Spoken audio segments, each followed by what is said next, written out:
It's an historic event in the Czech Republic's history. For the first time since independence 20 years ago, the Czech people will be electing a head of state, and plenty have been turning out to exercise that right. Direct election is fantastic. It's making people finally decide who to vote for. They're discussing among themselves who should be president. In 1989, the communist government that had ruled the then Czechoslovakia for 40 years was overthrown in a revolution led by Václav Havel.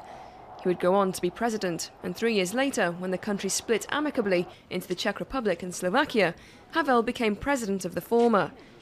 Since then, the Czech Republic's leader has always been elected by parliament, until now. When Havel left power in 2003, he was succeeded by former Prime Minister Václav Klaus, who's widely seen as being a Eurosceptic.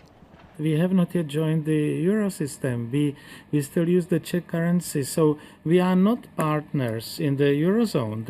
And we were clever not to do it, because for many countries, the membership in the eurozone is a straitjacket which complicates matters for them. Klaus has always had an uneasy relationship with Europe. When his country joined the EU in 2004, he refused to fly the European Union flag above Prague Castle, his official residence.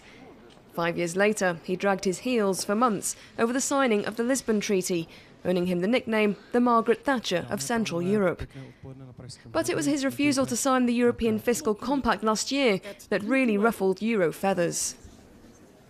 No one wants to not participate in the European integration. We are just reluctant to accept the euro. And euro is a disaster. It was a wrong project.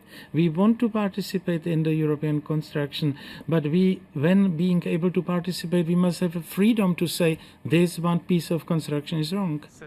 After 2 5-year terms of office, Klaus must step down, and 9 candidates are lining up to replace him. Out of the 3 women and 6 men, 2 are former prime ministers. Right-wing politician Jan Fischer and his leftist rival Miloš Zeman are the current favourites, even though the competition includes a tattooed composer nicknamed Avatar. The new president has not yet been chosen, but Czechs are already moving on from the Klaus era.